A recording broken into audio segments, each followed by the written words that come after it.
어떻게 일주일 동안 잘 지내셨습니까? 네. 오늘도 우리 히즐라이프 처치는 하나님께 최고의 예배를 드리길 소망합니다. 네. 우리 앞뒤 좌우에 있는 분에게 한번 인사를 해볼까요? 사랑합니다. 감사합니다. 축복합니다. 사랑합니다. 감사합니다. 축복합니다. 정말 사랑하고 감사하고 축복한 거 맞죠? 네. 제가 이제 일주일 동안 여러 일들이 있었어요. 그 중에서 반갑지 않은 손님이 있는데 그 반갑지 않은 손님은 바로 비염입니다. 제가 고3 때부터 수험 생활하면서 반갑지 않은 이 손님이 매년 찾아옵니다. 근데 작년에는 감사하게 비염으로 고생하지 않았는데 갑자기 어제부터 비염이 시작되었어요. 근데 그것은 뭐 때문에 이 비염이 시작되느냐, 저희 집안이 처음으로 김장을 해봤습니다. 김장을 우리 집에서 하면서 여러 가지 사람들도 많이 오고 또 여기서 김장하면서 고춧가루다 뭐다 막 이렇게 하니까 코가 근질근질 하더니 오늘 새벽부터 심해지기 시작하더라고요. 그래도 하나님께서 은혜 가운데 역사해 주셔서 오늘 온전한 예배, 또 특히 이 설교하는데 하나님께서 은혜를 인도해 주셔서 귀하는 또 인도하심을 저는 구해봅니다. 혹여라도 코맹맹이 소리 나 이런 것들 불편하시다면 좀 이해해 주셨으면 좋겠습니다.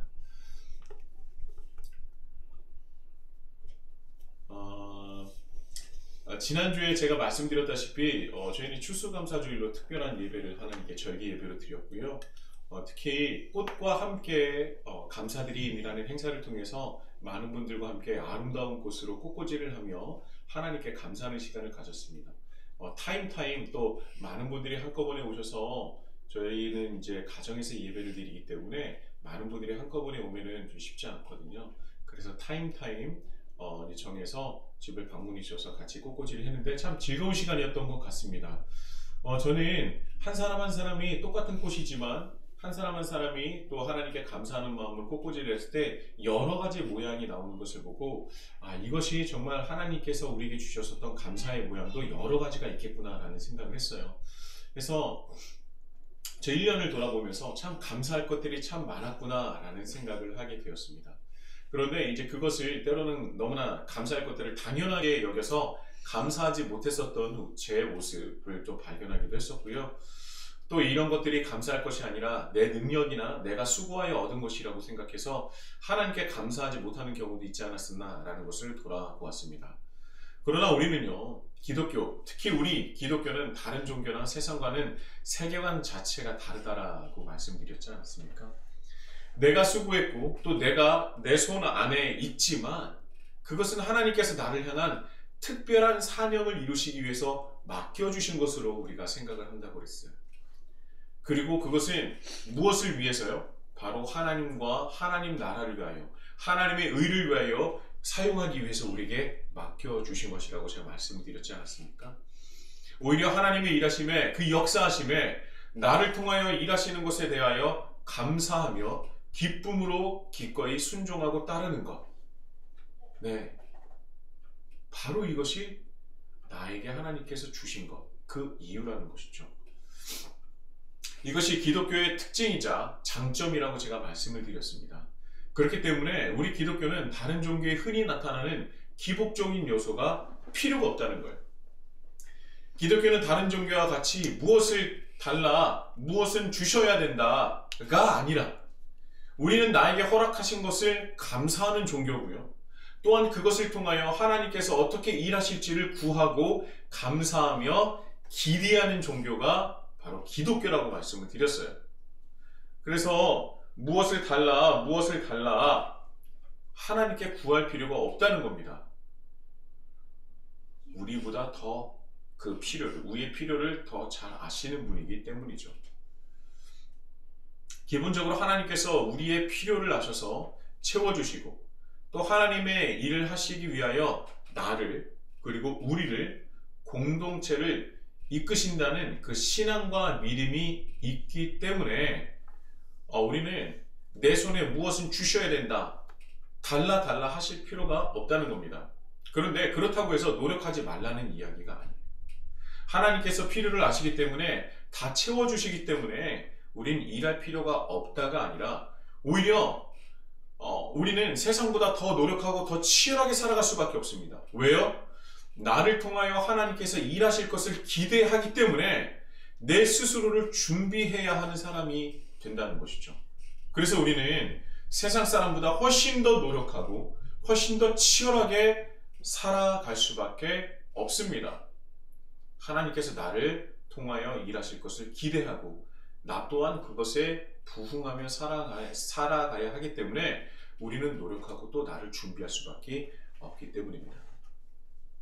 혹여 나의 게으름과 나태함으로 그리고 잘못된 나의 방향성과 욕심으로 하나님의 일을 따르지 못하거나 부족함이 있다면 그것보다 더 큰 죄가 없다고 생각하는 것이 기독교이기 때문에 세상보다도 그 어떤 사람보다도 나를 통하여서 역사하실 하나님의 그 은혜를 생각하며 기대하며 노력하며 치열하게 살아갈 수밖에 없다는 것입니다. 그렇기 때문에 우리 기독교 너무나 멋지지 않습니까? 멋진 종교예요. 굉장히 멋지고 열심인 종교입니다. 우리는 이런 신앙이 있기 때문에 내 손에 있는 것은 하나님께서 나를 사랑하셔서 나와 함께 하시고 싶어서 맡겨주신 것으로 하나님의 목적에 맞게 사용하며 또한 그 과정 속에 하나님의 동행함을 가장 큰 감사와 영광을 돌리는 존재, 그것이 바로 기독교이며 바로 우리이고 그리스도인인 것입니다. 그래서 우리는 삶에서 하나님을 향한 지속적인 감사가 있을 수밖에 없어요. 비록 세상은 죄로 깨어지고 얼룩져져 있어서 내가 살아가는 것이 너무나 힘들고 때로는 굉장히 괴롭고 고통스러울 수도 있지만 그럼에도 불구하고 그 안에서 여전히 우리와 함께 하시는 하나님이 계시기에 감사할 수 있고요. 견딜 수 있고 승리할 수 있는 것입니다. 제가 이제까지 말씀을 드렸던 것들요, 기승전결이 여러분들 신앙 안에 이어져야 하고요. 그리고 이 감사로 우리가 또 기대함과 감사할 수밖에 없는 것들을 나뿐만 아니라 내가 이해하는 것뿐만 아니라 남에게 그것을 전할 수도 있어야 된다는 거예요. 전할 수 있어야 깨달은 것이고 아는 것이고 그것이 내 신앙이 되는 것입니다. 감사에 감사가 넘치시는 우리 히즐라이프 처치가 되기를 예수님의 이름으로 축복합니다. 아멘. 제가 오늘의 말씀을 다시 한번 봉독해 보도록 하겠습니다. 원래는 6장 13절 전반부만이거든요. 우리를 시험에 들게 하지 마시오. 아멘. 아멘. 자, 시험 들다, 이 시험, 이 말이요, 또 기독교 언어입니다. 그렇잖아요. 다른 사람들은요, 별로 사용을 하지 않아요. 혹시 여러분 그 시험 들다, 시험 들었다라는 표현을 하나님을 믿지 않는 사람들한테 들어보셨습니까? 그분들에게 시험은요, 진짜 시험이에요. 뭐 기말고사, 중간고사, 수능 시험입니다. 근데 우리 기독교 언어잖아요. 그래서 시험 들다라고 하면은 세상 사람은 시험을 들 수도 있어? 라고 얘기를 할 거예요. 기독교 언어입니다. 우리만이 사용하고요, 또 굉장히 큰 의미가 담겨있는 바로 하나님의 말씀이기도 하죠. 그런데 우리가 언제 시험에 들다, 시험에 들었다 라는 표현하고 있습니까? 언제 시험 들었다라고 생각해요? 그렇죠. 어떤 상황이 힘든 거야. 그렇죠. 힘들어요. 힘들었을 때, 어려움을 당할 때 시험 들었다 라고 얘기합니다. 그러니까 아마 대부분 그 누군가가 내 마음을 상하게 했어요. 그래서 상처를 받았거나 기분이 나빠졌을 때 뭐라 그래요? 나 시험 들었어. 근데 저 사람한테 시험 들었어 라고 사용을 하지 않습니까? 맞아요. 굉장히 이런 투로 많이 사용하죠. 그리고 또 뭐 이렇게 보세요. 나 이번에 직장 상사한테 험한 말을 들었는데 그 마음에 시험 들더라. 굉장히 자연스럽죠. 이렇게 우리는 사용을 합니다. 자, 관계적인 문제로 인해서 마음이 상할 때도 사용을 하고요. 또 자신에게, 나에게 나쁜 일이 생겼을 때 사용을 하는 것 같아요. 이를테면 차 사고가 났는데 이런 일이 나에게 왜 생겼을까? 마음에 시험이 드네. 나쁜 생각이 드네. 이거를 시험이 드네. 라고 사용을 하곤 하죠. 또 뭐가 있을까요? 뭐 분명히 여러 또 시험이라는 이 단어를 사용하는 사용처가 분명히 있을 겁니다. 근데 시험 들다, 시험 들었다라는 여러 사용처를 한번 되짚어 보면 대부분 피하고 싶고 경험하고 싶지 않은 것들, 다시 말해서 이런 일이 나에게 닥치지 않았으면 하는 것들이지 않습니까? 그렇죠? 누가 나 시험 들고 싶어요 라고 하는 분이 있어요? 없잖아요. 이런 것들은요, 내가 경험하고 싶어 하지 않는 것들이고 대부분 피할 수 있으면 피하고 싶고 그런 거를 우리 시험이라고 생각을 하죠. 그래서 이런 것들을 미루어 본다면 시험이라는 것은 우리가 느끼기에 피할 수만 있다면 피하는 것이 좋다라는 그런 생각을 기본적으로 다 가지고 있는 것 같습니다. 그런데요, 이 말씀, 오늘 본문의 말씀을 영어 성경으로 보면 조금 어감이 달라요. 킹 제임스 버전과 그리고 NIV 번역으로 이 말씀을 다시 한번 읽어본다면, 봉독해 본다면요, 그 킹 제임스 버전과 NIV 버전은 비슷해요. 한국말로 제가 우리말로 한번 번역을 해본다면 이렇게 번역을 할 수 있습니다. 우리로 하여금 이 유혹 속에서 들어가지 않게 해 주옵소서. 우리로 하여금 이 유혹 속에서 들어가지 않게 해 주옵소서. 시험을 유혹으로 번역을 하고 있어요. 중요합니다. 자, 영어 성경 중에 NLT 번역본이라는 게 있어요. 이 NLT 번역본은요, 쉽게 말해서 우리가 보는 우리말 성경, 뭐 쉬운 성경이라고 있잖아요. 예, 그런 성경이라고 보시면 되는데, 자, 이 NLT 번역에서는요, 우리로 하여금 이 유혹에 굴복하지 않도록 우리를 인도하소서라고 번역을 하고 있습니다. 어떻게 해요? 우리로 하여금 이 유혹에 굴복하지 않도록 우리를 인도하소서라고 번역을 하고 있다는 거예요.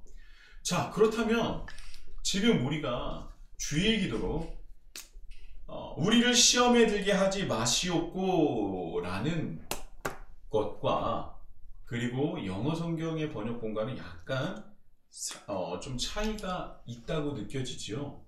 그런데 이것은 원래 차이가 있는 것이 아니라 우리가 오해하고 있었던 거라고 생각을 합니다. 뭔가 우리가 시험이라는 단어를 사용하는 것과 예수님께서 말씀하신 시험은 약간 다른 것 같습니다. 아니, 많이 달라요. 먼저 예수님께서 말씀하시는 시험은요, 템테이션입니다. 바로 유혹이라는 것이죠. 그리고 이 템테이션, 이 유혹은요, 말씀을 보면 볼수록 피할 수는 없는 것 같아 보입니다. 그러니까 이 말씀을 들여다보면 이 템테이션, 이 유혹을 받지 않았으면 좋겠다라는 기도가 아니라 우리는 어쩔 수 없이 이 템테이션, 유혹을 받을 수밖에 없는 존재인데 그 유혹에 우리가 빠져드는 것이 아니라, 지는 것이 아니라 굴복하지 않은 존재가 되게 해달라는 기도에 가깝다는 겁니다. 아니, 이 기도라는 거예요. 그래서 시험이라는 것은 우리 삶 속에서 빠질 수가 없고 피할 수 없는 것이고, 오히려 그 시험을 어떻게 우리가 다룰 것이고 우리가 어떻게 그것을 대해야 하며 우리가 어떻게 시험을 이겨야 할지를 구하는 것이 바로 주님께서 우리에게 가르쳐 주신 기도라는 것입니다. 자, 다시 한번 쉽게 말씀드린다면 예수님께서 우리에게 가르쳐 주시는 우리를 시험에 들게 하지 마시옵고 라는 이 기도는요, 시험을 피해갈 수 있게 해달라는 기도가 아니라 시험을 이기게 해달라는 기도라는 것입니다. 시험을 이기게 해달라는 기도예요. 그래서 이 말씀 안에 전제되어 있는 것은 그리스도인에게 있어서 시험은 어쩌면 당연한 것입니다. 그리고 이 기도문은 그 시험을 피하거나 회피하라는 것이 목적이 아니라 내 삶 속에서 어려움, 시험 당하지 않게 해주세요 라는 기도가 아니라 그 목적이 아니라 시험을 어떻게 대하고 또 그 시험을 어떻게 다룰 것인가, 어떻게 내가 대항해야 될 것인가, 내가 어떻게 그것을 이겨내야 할 것인가에 대한 기도라는 것입니다. 굉장히 중요한 말씀이고 굉장히 중요한 기도문이라는 거예요.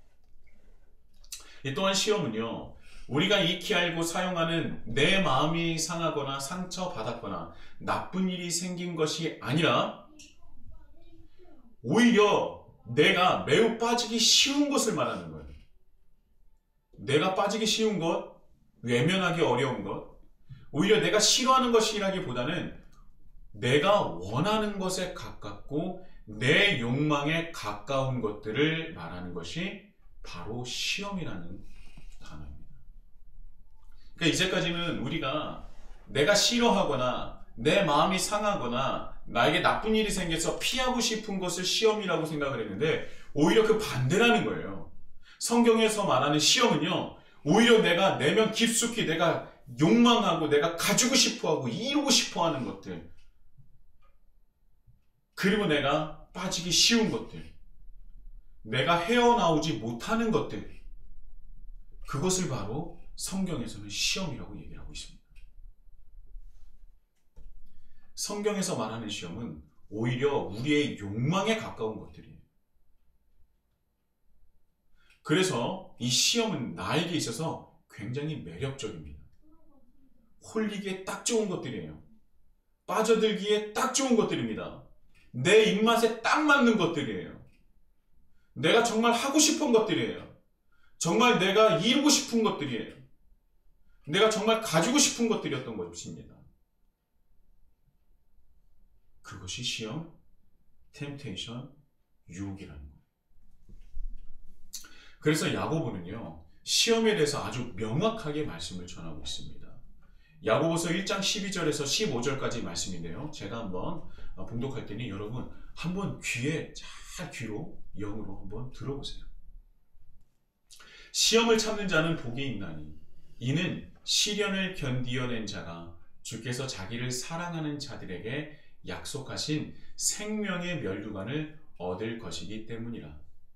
사람이 시험을 받을 때에 내가 하나님께 시험을 받는다 하지 말지니 하나님은 악에게 시험을 받지도 아니하시고 친히 아무도 시험하지 아니하시느니라. 오직 각 사람이 시험을 받는 것은 자기 욕심에 끌려 미혹됨이니, 여기서 중요합니다. 욕심이 잉태한 즉 죄를 낳고 죄가 장성한 즉 사망을 합니다. 여러분 야고보서 1장 15절 말씀 여러분 잘 아시죠? 이게 어떤 것에 대한 말씀이냐면 바로 시험에 대한 말씀이에요. 시험은 욕심입니다. 오직 각 사람이 시험을 받는 것은 무엇에 끌려 미혹된다고요? 자기 욕심에 끌려 미혹됨이니 욕심이 잉태한 즉 죄를 낳고 죄가 장성한 즉 사망을 낳느니라. 이 말씀이 바로 시험에 대한 말씀이에요. 여러분 시험은요 나에게 나쁜 일이 생기는 것이 아니라 오히려 내가 끊어내기 힘들어하고 내가 미혹되기 쉬운 것을 말하는 것이에요. 내가 너무 좋아하는 것, 내가 그것을 끝끝내 놓지 않는 내 욕망, 내 욕심, 내가 그것을 가지고 있는 것. 그것은 내가 미처 잘 알지도 못하는 그 내면 깊숙한 곳에서 자리 잡고 있는 나의 욕망. 여러분 그게 바로 시험이에요. 그리고 또 더 나아가서 시험이라는 것은요 내가 끊어내기가 너무 힘든 것이에요.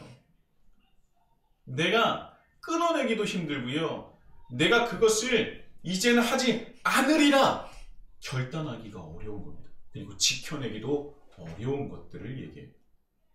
그리고 늘 결단은 하지만 쉽게 늘 무너지는 것, 무너지는 부분, 반대로 말하면 이것을 무엇을 말합니까? 내가 가장 흥미있어하고 내가 때로는 굉장히 이것을 좋아하고 내가 매력적으로 느끼고 있고, 그런 부분이 바로 나에게 무엇을 준다? 시험을 준다는 거죠. 왜냐하면 이 욕망 끝에는 결국 하나님과 멀어질 수밖에 없기 때문이죠. 욕심은요, 시험은요, 굉장히 매력적으로 다가오는데 끊어내기가 너무 힘든 거예요. 끊어내기가 너무나 힘이 듭니다. 그리고 오히려 그것을 내가 가지고 싶어 하기 때문에 더 끊어내지 못하는 겁니다. 내 욕망, 내가 하고 싶은 거, 그게 원래 나야. 이런 마음 때문에 시험에서 벗어나지 못한다는 거 굉장히 매력적입니다. 요즘 현대인이 가지고 있는 무조건이 있어요. 자기 합리화. 이거는 어떻게 건드릴 수가 없습니다. 내가 하고 싶다는데, 내가 그것을 원한다는데, 내가 싫다는데, 이게 성경에서 말하는 시험에 너무나 가깝다는 거예요. 그리고 그것을 구하면 구할수록, 여기서 자기중심성에서 벗어날 수 없는 거죠. 이것을 구하면 구할수록 어떻게 되느냐? 하나님과 멀어지게 되고, 결국 이 욕심이 잉태하여 죄를 낳고, 죄가 장성하여 사망을 낳는 거죠.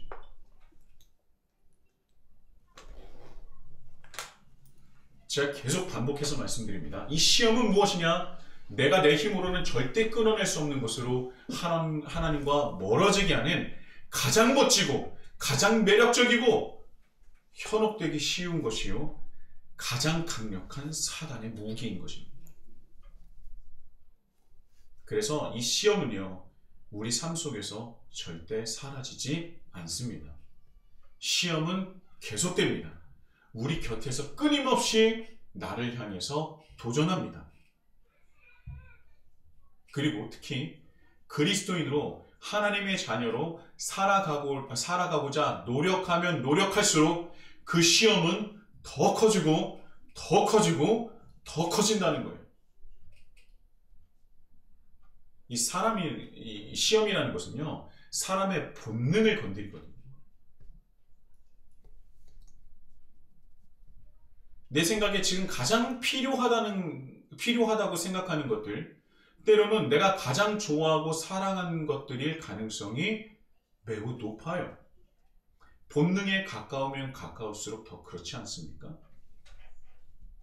내가 원하고 좋아하고 내가 쟁취하고 싶고 이루고 싶고 내가 가장 하고 싶어하는 것들, 그 자체는 하나님과, 그 본질적인 그 자체는 하나님과 멀어지게 하지는 않습니다. 그런데 그것을 누가 사용한다고요? 사단이 사용합니다. 하나님과 멀어지게 하기 위해서.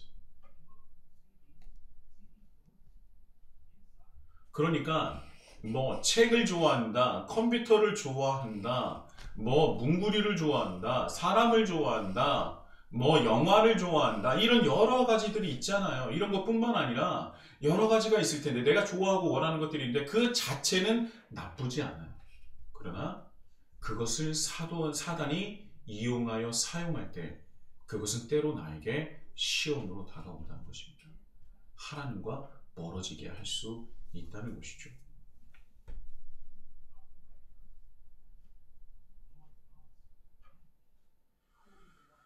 그리스도인으로 살아가고자 노력하면 노력할수록 그 매력과 그 시험, 그 유혹은 더해지고 더해진다는 거예요.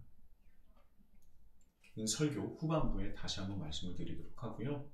자, 시험이라고 한다면 예수님이 당하신 시험을 빼놓을 수가 없어요. 사단에게 당했던 예수님의 시험을 빼놓을 수 없습니다. 마태복음에 나오는 첫 번째 시험은 무엇입니까? 마태복음 4장 3절이죠. 시험하는 자가 예수께 나와서 이르되 내가 만일 하나님의 아들이거든 명하여 이 돌들로 떡덩이가 되게 하라.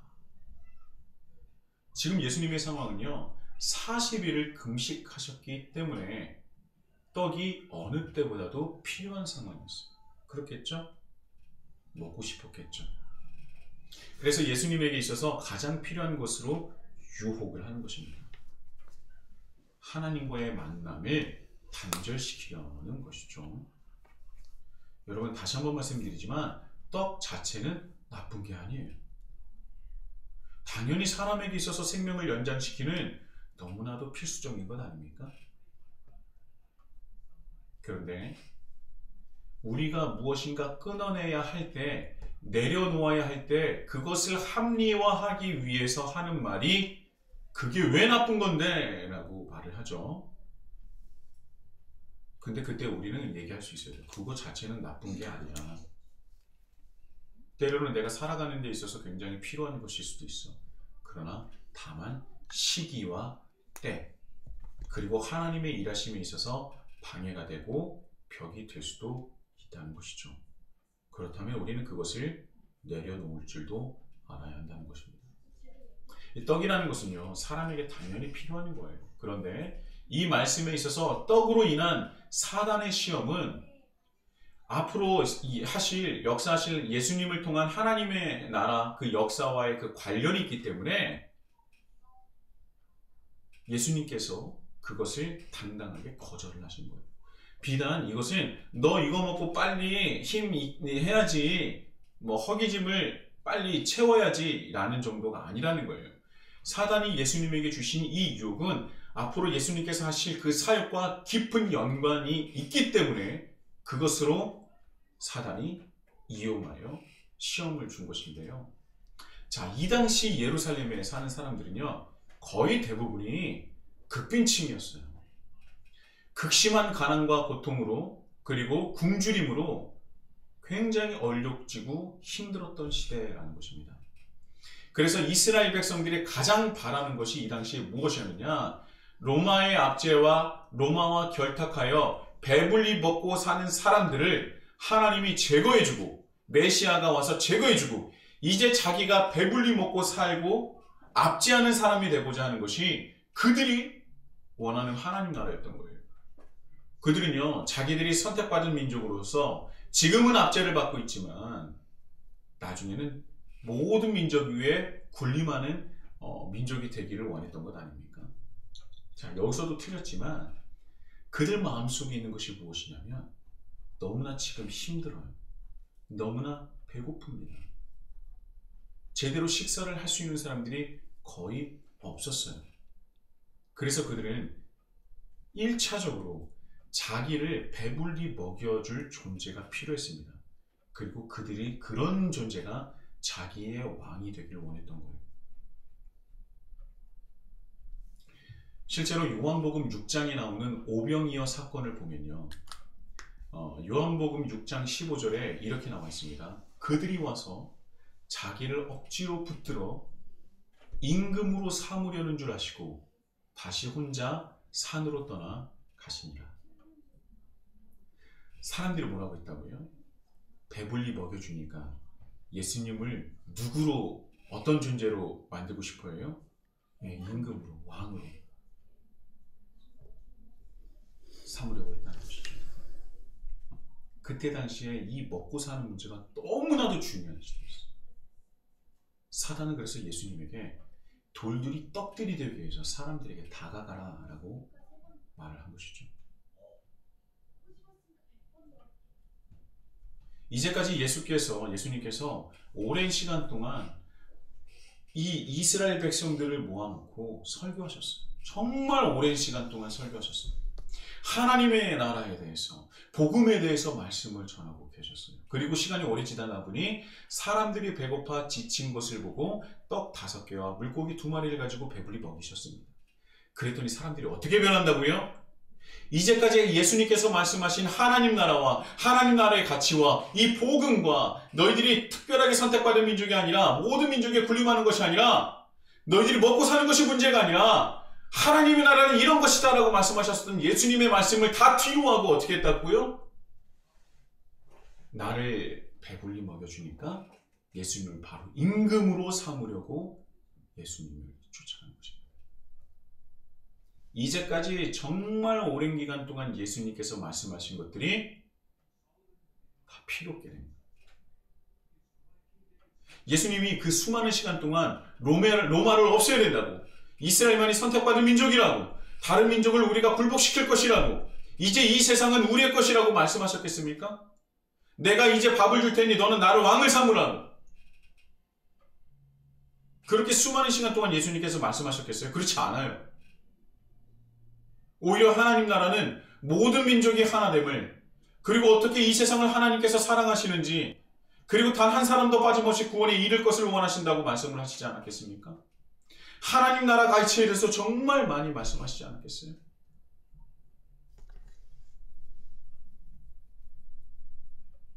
그래서 우리는 하나님을 알아야 된다. 우리는 하나님을 알아야 된다 말씀하시지 않았겠어요?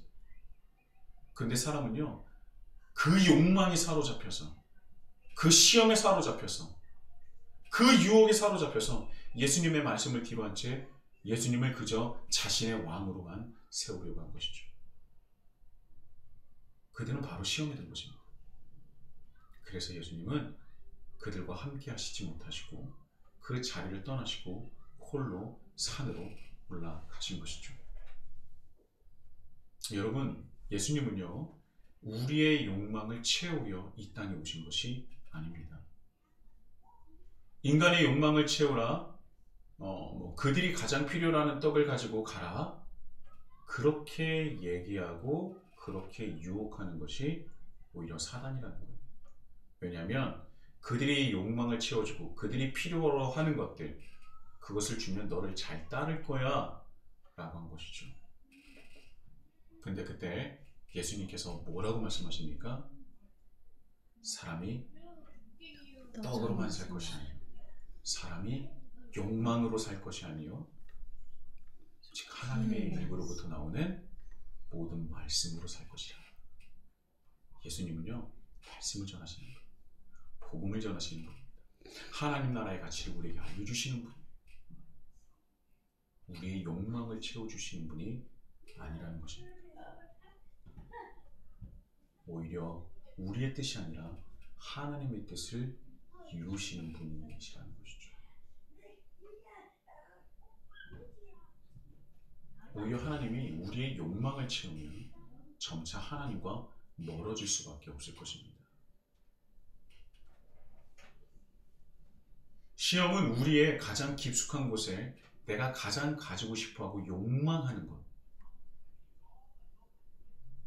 그것으로 하나님과 멀어지게 하는 것이죠. 두 번째 시험은 무엇입니까? 마태복음 4장 5절에 있죠.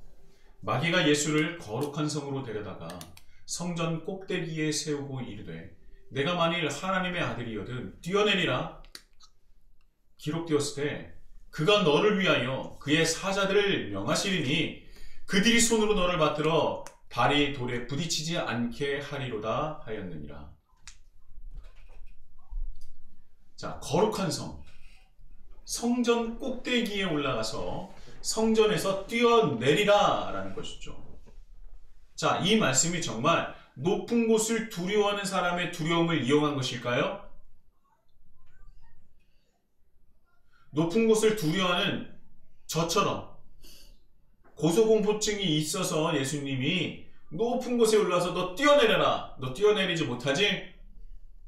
이런 사람의 두려움을 예수님에게 드러내면서 봐봐, 너는 이런 것조차 두려워하는 존재지? 라는 것으로 사단이 시험을 한 걸까요?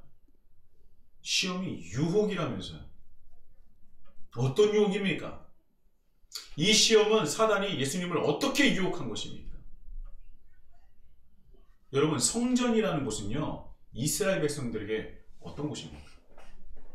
이 거룩한 성, 이 성전은 어떤 곳이에요? 이스라엘 백성들에게 어떤 곳입니까? 하나님 만나는 곳. 그렇죠. 하나님을 만나는 곳, 가장 거룩한 곳, 가장 신성한 곳, 이스라엘 백성들의 자긍심이 있는 곳, 이스라엘 백성의 정체성이 있는 곳. 자, 그런데요, 한번 상상해 보세요. 그 하나님의 성전에서 저 하늘에서 어떠한 존재가 성전으로 싹 내려오고 있어요. 그 음악 있잖아요. 뭐죠? 성스러운 음악은 막 이런 거 있잖아요. 막 하면서 막 내려오고 있어요. 그것도 뭐예요? 천군 천사가 그 존재의 그 발을 이렇게 탁 보조하면서 내려오고 있어요. 그 사람들이 어떻게 생각했을까요? 하나님이다. 와, 하나님. 하나님이다! 우리가 기다리고 기다렸었던 메시아다! 라고 생각을 했겠죠. 자, 이 모습은요, 이스라엘 백성들의 욕망을 채워줄 메시아의 모습입니다. 너무나 높고 높은 메시아. 이 세상을 단숨에 그 힘으로 전복시킬 수 있는 메시아.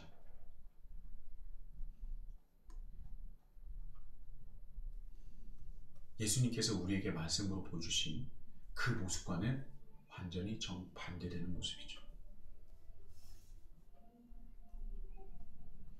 예수님께서 말씀하신 하나님 나라를 이루어 가시는 방법과는 완전히 정반대의 모습입니다. 예수님은요, 낮고 낮은 모습으로 이 땅에 오셨고요. 위에서부터가 아닌 아래서부터 단 한 사람도 빠짐없이 하나님의 말씀을 들을 수 있도록 이 땅에 오셨고, 그러므로 복음을 전하셨어요. 이 당시에 종교 지도자들이나 권세 있는 자들, 권력자들은요, 이 사람들의 악행은 이루 말할 수 없었습니다. 종교 지도자도 마찬가지였어요. 그랬기 때문에 예수님께서 독사의 자식들이라고 말씀하셨죠. 다 그런 이유가 있는 것입니다. 이때 당시에 종교 지도자들과 권력가들은 다른 자신의 동족들을, 자신의 민족을 착취하면서 자신의 권력을 유지해 갔습니다. 이 당시 대부분의 백성들은요, 자기 땅이 없는 소작농이었어요. 그래서 세금과 땅값을 제대로 내려면 단 하루도 일하지 않고는 살 수 없는 사람들이었습니다. 일반 백성들은요, 그렇기 때문에 예배를 드리고 싶어도 드릴 수 없었고요. 제사 또한 참여하지 못했습니다. 그리고 예배를 드리지 못하고 제사를 드릴 수 없는 사회적 구조를 만들어 놓고선 예배와 제사를 드리지 못하는 것에 대해서 철저하게 율법으로 정죄했어요. 그리고 그들을 무시하고 비난했고 조롱했고 그들을 착취했습니다. 그래서 대부분의 백성들은 하나님의 말씀을 듣고 싶어도 들을 수 없었어요. 예배조차 드릴 수 있는 시간이, 그런 여유조차 없었습니다. 그래서 예수님께서 성전에 그 천사들의 그런 발밑에 보호하심을 받고 내려와도 그것을 볼 수 있는 사람이 누굽니까? 종교 지도자들과 권력이 있는 사람들밖에 없었던 거예요.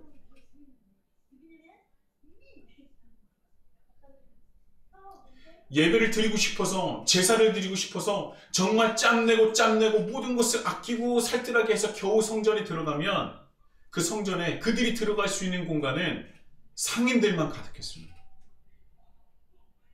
그리고 예배와 제사를 드리려면 그 상인들이 파는 것을 고가에 살 수밖에 없었어요. 그리고 겨우겨우 돈을 들여 산다고 해도 이방인들과 여인들은요, 성전 안에 들어가지도 못하고 성전 뜰에서 상인들이 장사하는 그곳에서 예배를 드리거나 제사를 드릴 수밖에 없었습니다.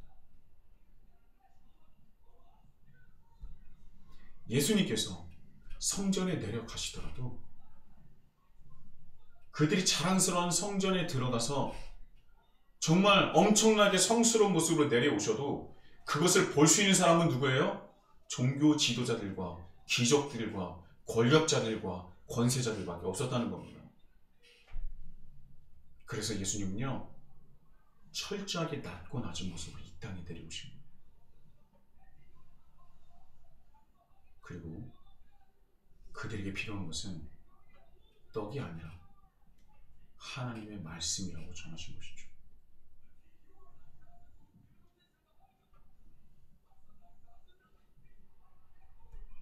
누가 이 낮고 낮은 모습으로 이 땅에 내려오고 싶겠습니까? 누가 말구 위에서 태어나고 나귀를 타고 싶겠습니까? 가장 멋지고 화려하고 완벽한 모습으로 이 땅에 현신하고 싶은 것, 그렇지 않겠어요? 그러나 그것은 내 욕심, 내 욕망일 수 있다는 것이죠. 그래서 사단이 그 시험을 받으신 예수님은 사단에게 하나님을 시험하지 말라라고 말씀하신 것입니다. 여러분, 시험은요, 달콤합니다.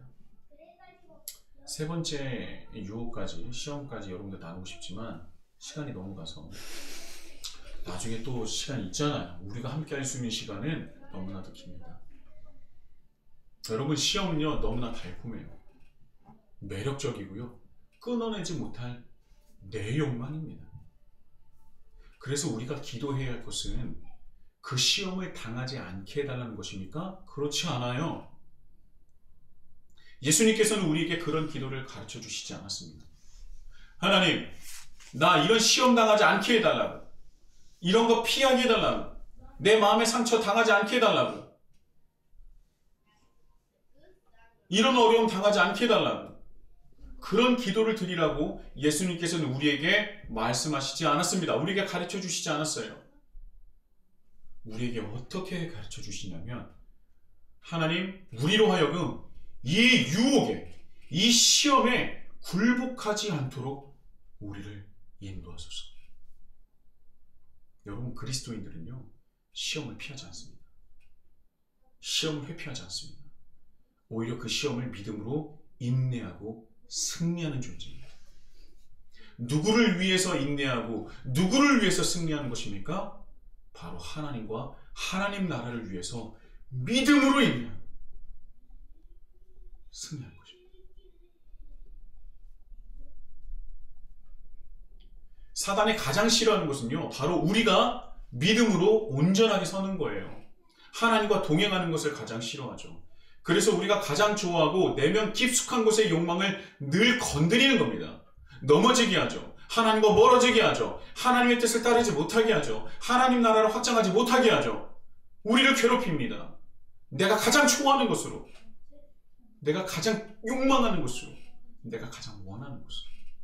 그래서 내가 원하는 것을 주님께 구하는 것이 굉장히 위험한 기도라는 거예요. 어떻게 보면 사단에게 내 무기를, 나의 치부를, 그런 것을 드러내는 것입니다. 그런데요, 저는 이 말씀을 이제 준비하면서 하나님께서 주신 감동이 있었어요. 그리스도인은 오히려 시험을 두려워하는 것이 아니라 내가 시험받는 것을 기뻐해야 된다는 거예요. 시험 받는 것을, 유혹받는 것을 기뻐해야 된다? 이것도 되게 웃긴 얘기인데, 재밌는 얘기인데요. 여러분, 정말 그래야 돼요. 왜냐하면 우리가 시험을 당하는 것, 유혹을 당하는 것을 기뻐해야 된다는 거죠. 왜요? 반대로 생각하면 우리가 시험을 받는다는 것은 내가 그리스도인이라는 것을, 하나님의 백성이라는 것을, 하나님의 자녀이라는 것을 사단이 스스로 인정하는 겁니다. 사단이 우리를 시험하는 이유가 뭐냐면 우리를 인정하는 거예요. 무엇으로요? 하나님의 백성임을, 하나님의 자녀임을, 그리스도인임을 인정하는 거예요. 그래서 우리를 시험하는 겁니다. 우리를 유혹하는 거예요. 내가 시험을 받고 있다, 내가 유혹을 받고 있다, 그것은 사단이 우리를 경계하고 있다는 증거도 된다는 것이죠. 그래서 사단은 우리를 하나님과 멀어지게 하고 우리를 시험하는 거예요. 우리를 계속 건드리는 겁니다. 내가 가장 원하는 거, 내가 가장 약한 부분, 그것을 계속 건드리는 거예요. 이러다 보면은 믿음으로 온전하게 설 것 같거든요. 그러니까 우리가 시험을 받으면, 유혹을 받으면 여러분 기뻐하셔야 돼요. 야, 내가 사단도 경계하는 사람이구나. 근데 반대로요, 사단도 건드리지 않는 사람이 있어요. 시험하지 않아요. 사단도 멀리하는 사람이 있습니다. 그 사람이 믿음이 건강해서일까요? 그렇지 않아요. 사단조차 건드릴 필요가 없기 때문에 그렇습니다. 그냥 자기가 알아서 죽어가고 있거든요. 하나님을 믿는다고 하지만 하나님과 하나님 나라를 위해서 전혀 일하지도 않고 살아가고지도 않고요, 그렇게 살고 싶어 하지도 않습니다. 그런 사람에겐 삶이 평안해요. 유혹 따위 없습니다. 사단도 가만히 둬요. 알아서 죽으니까, 알아서 하나님과 멀어져가 있으니까 사단도 건드리지 않습니다. 괜히 건드렸다가 기도할까봐 무서운 거죠. 절대 건드리지 않습니다. 그런 사람들. 걔는 내비둬야 돼. 괜히 시험하지 마. 긁어 부스럼 만들지 마. 가만히 내비두면 걔는 그냥 죽어. 여러분, 하나님을 믿는다고 하지만 하나님과 상관없는 삶을 살아간다면요, 사단도 안 건드립니다. 그저 예배 좀 드린다고, 뭐 조금 더 한다면 교회 봉사 좀 하고 있다고 모든 것을 다 이뤘다고 생각하지 마세요. 그리고 나서 세상 사람들과 똑같이 살아간다면 여러분, 그런 사람은 사단도 안 건드립니다. 여러분, 심각하게 생각해요. 저 또한 그래서 돌아봅니다. 그리고 우리 다 돌아봐야 돼요.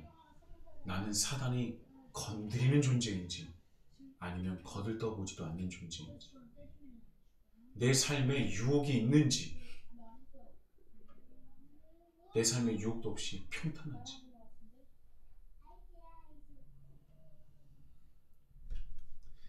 제가 늘 저와 양육하면서 하나님을 같이 알아가는 분들에게 은혜를 받았다, 너무나 행복하다, 이번에 너무 기쁘다, 내가 변화하고 있는 것 같다 라고 하시는 분들에게 제가 늘 첫 번째로 말씀드리는 것이 있습니다.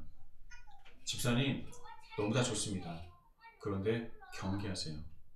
이렇게 변하는 집사님을 사단이 가만둘 리 없습니다. 분명히 시험을 줄 겁니다. 넘어지게 할 거예요. 그때 포기하지 마세요. 포기하지 마세요. 우리는 그 시험에 이겨야 합니다. 근데 정말 열이면 열, 그 다음 주나 그 다다음 주에 연락이 오네요. 뭐라고요? 힘들다.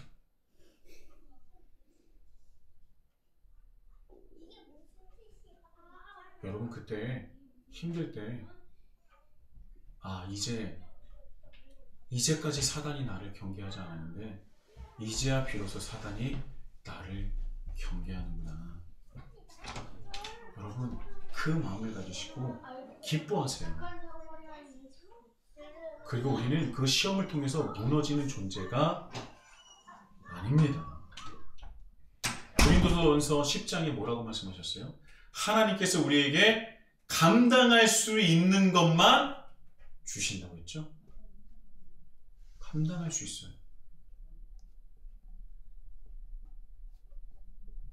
감당할 수 있습니다. 우리 스스로 사단과는 전쟁에서 승리할 수 없죠. 그런데 우리와 누가 함께 하신다고요? 하나님이 함께 하시기에 우리는 승리할 수 있는 존재라는 것입니다. 우리가, 여러분 잘 들으세요. 우리가 하나님과 하나님 나라를 위하여 살아갈 때 세상 끝날까지 우리와 함께 하시겠다 약속하신 주님이 우리와 함께 하십니다. 할렐루야. 그래서 우리는 시험을 즐기지는 못하더라도 피하진 않습니다. 외면하진 않아요. 두려워하지 않습니다. 주님과 함께 시험을 직면하고 그 유혹을 직면하고 싸우고 견디며 이겨내는 것입니다. 사단이 경계해야 할 유일한 존재, 바로 그리스도이네요, 여러분.